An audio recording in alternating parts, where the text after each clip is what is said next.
There are lots of male rights activists who are actually against those women-only cards. There is a molester insurance. Now, how is that for you? How is that going to affect you when you come to Japan? Hey guys and girls on Ask Japanese, it's Kathy Cat greetings from Tokyo. That Japan has a groping problem is not news to people abroad by now. By now, people have heard about the women's only cars and certain problems that Japan is trying to tackle. Only last year, a video went viral about two high school girls that were chasing down an older man dressed in his business suit down the platform at the train station, and it got resolved by another man putting out his leg, making him fall over, and the police captured him. To understand the issue of train groping in Japan and the issues surrounding it, we have to go back in time to 1988. 1988, an incident on the Midosuji line in Osaka drew the attention to the issue that had been going on until then for years. 1988, what happened on the Midosuji line, a woman saw men attacking and molesting a young girl. So the woman called them out. They became more aggressive, dragged her out on the platform and raped her. And that drew the attention of the media to it, and that actually set things in motion. So we have the women's only cards now. Japanese train molesters have a word for it. They're called chikan. And actually the word chikan by now is so known abroad that some people even just put the word chikan into the search terms instead of Japanese train molesters. And it's become such an issue if you think about it. The trains are crowded. These things happen every day, and especially in big cities like Tokyo, Osaka, or in areas where the train is very crowded and packed for a long time. Like, for example, the Saikyo line that takes you from Tokyo out to Saitama, it has only a few stops and a long train ride. Those train lines are very, very known to have the groping problem. Some of them are even referred to as that's the groping train line. So yeah, the women's only card became a necessity, unfortunately, here in Japan. Now, if you go in the mornings in Tokyo and you look down in front of your shoes, there might be a little sign, pink, that says women's only card. Now, are women's only card a women's only card for the whole day? No, they're actually not. They're only there for a few hours in the morning during rush hour. Depending on which train line you're riding, and it can be the first card or the last card, it generally has a sign in front of your feet that you can check out. And during certain times, for example, 7 to 9 or something, for 2 or 3 hours, those cards are women's only cards just during the squishy rush hour times. And even though it's only for a few hours a day, there are lots of male rights activists who are actually against those women-only cards. So, for example, in 2018, a group of those flooded the women's-only card. They did not want to leave on the Chiyoda line. They were like, we're not leaving. This is our right. We have a right to be on this train cart. And the staff told them to gently to please go. They wouldn't go. One of them pushed the emergency brake because the train got late. Stuff like that. With the rise of social media, these protests have become more frequent and a little bit more coordinated than before. There were also incidents of like some weird white liquid spilled all over the seats so no one can sit on it and things like that. But all of this takes away from the fact that these women-only cards are not there to take away someone's rights. They're there to protect young girls and women from getting molested. I mean, seriously. Until the mid-90s, chikan or molesting was actually more referred to as shōbōryoku, meiwaku, like it's a nuisance, don't do it. Well, ever since 2017, with the passing of stricter laws, it's actually referred to, hanzai desu, it's a crime, to draw the attention more to it being more serious and taking away the, making it more benign before. Now, since 2017, we have a couple of different laws here to protect people in place. Before 2017, women or young girls had to actually formally press charges. And if you know anything about Japanese culture, that's a bit of a tricky one. Ever since 2017, things have changed up. So chikan crime can be divided into two categories, the anti-nuisance ordinance law or the indecent assault law, two different ways. So let's find out about those.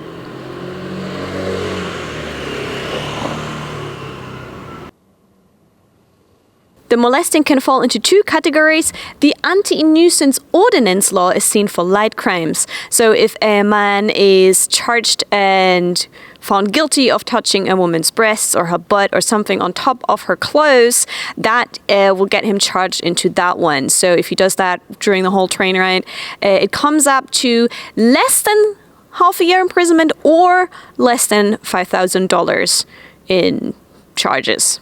So that's for the light ones, but that depends on the prefecture and the area where you are. So this, for example, would maybe count for Tokyo, but maybe not for other prefectures. It can also be classified as number 2, indecent assault. That's when they directly go and touch the skin, flip up the skirt, put their hand into the girl's clothes, and similar things like that. Indecent assault is giving more than half a year imprisonment, but less than 10 years of imprisonment. That's the kind of thing, and that can actually go further, the crime. And then once it gets to actually hurting someone physically, then we have a different classification all over again. So Japan is trying to tackle the issue, and they still haven't quite been there. Though what they're doing right now, there are certain risks that can happen to the molesters now because the attention of the media is drawn more to it.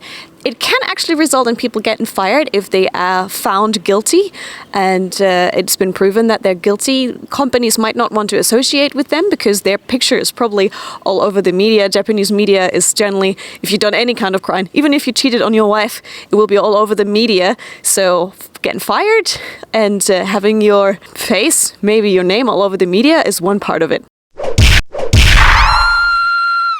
In 2009, a band member of a actually popular Japanese band got found guilty and arrested under the anti-nuisance law for touching a young girl on the train. What happened after that is they had to cancel all their tours, their image was everywhere, and the stories will never be forgotten. Yet over the years, the media seems to be favoring stories in which it actually turns out that the woman has falsely accused a man. Those kind of things are actually dramatized as well in movies and in normal afternoon dramas where it's always like, no, I didn't do it. This woman has falsely accused me. Those kind of things are getting pushed more by the media than the story of the daily harassment that happens on the train in Japan. It is actually said that less than 10% of the molesting cases in Japan actually get reported by women. Many don't even dare to say anything. They don't dare to speak up. Many are scared of the side effects that it might have. So many of those cases never come to light. But since the false accusations seem to generally be the ones that get drawn into light, how do they actually happen? Now, the reason for that being is the trains are sometimes so crowded, you cannot tell. And you might think, it can't be that crowded. It really is like that. Like, you cannot tell what is where. Sometimes you can try if you go into the train to assess where everyone's hands are, but sometimes it's really hard. And those molesters, they're clever. They have the internet, they have their own tips and pages, how they get away with it. It's crazy. So they also know how to put the blame on someone else in case they feel like they're gonna get caught out. So they know their tricks and cases and how to get away with it, and that might lead to false accusations of someone who was just standing nearby. In 2009 and in 2017, 2 cases of false accusations got put out in the media because the men got so shocked or surprised or just so depressed that they decided to commit suicide and actually jump in front of the train. Now, those are the really sad examples, and it sometimes even turns out that, for example, another man that was in the car would put the blame on them who might actually have been the actual predator. As hard as it is for a young girl or woman to actually press formal charges, as hard is it also for the men to prove that they are innocent. So how do you prove that? With like fiber on your jacket or the way you were standing? All that kind of things are kind of hard to prove. So the director, for example, said he's kind of worried that someone will call him out for molesting someone in the train even though he didn't do it. So what do men do? There is a molester insurance, and it doesn't insure women against molesting, it insures men against false accusation of being a molester. And that's probably a Japan only thing. They're like, 590 yen a month, and it helps you like via an app to quickly call a lawyer who will then come and help you. So yeah, that's a thing in Japan. It exists.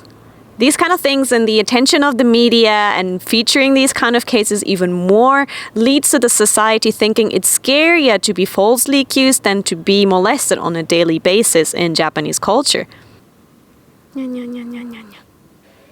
So how is Japan eradicating this problem? Specialists say it's gonna be very hard, if not impossible, for a while. This kind of sector hasn't been studied enough yet, but it's not taken as seriously in Japan, is what some specialists say.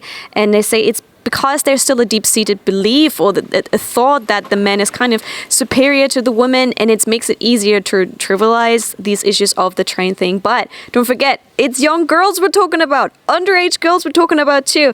But Japan's sex education doesn't seem to address those gender dynamics enough. You need to think of, it's not generally, it doesn't even have to be a sexual thing. For many, it's just the power and having gotten away with it.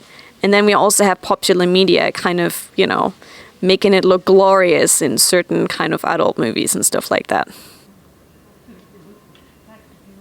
Now, how is that for you? How is that going to affect you when you come to Japan? Now, it happens less to foreigners is a thing I need to say straight up, but it's not like it's not happening to foreigners. It seems to be happening a lot to Japanese schoolgirls. A friend of mine was on the train one day 3 times, and she got molested all 3 times. She was underage, she was crying, and her friend had just passed away. Worst day ever. So never forget that there are people behind that who are gonna get affected by it. If you're an underage girl and you get regularly molested on the train to school in an environment where you should be safe and you're not, it's gonna affect you.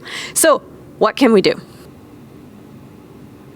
So if you're a girl and you come to Japan and you might be worried, generally if you come in and you have your back turned to any of the walls that might be there, it helps. It helps, protect your booty.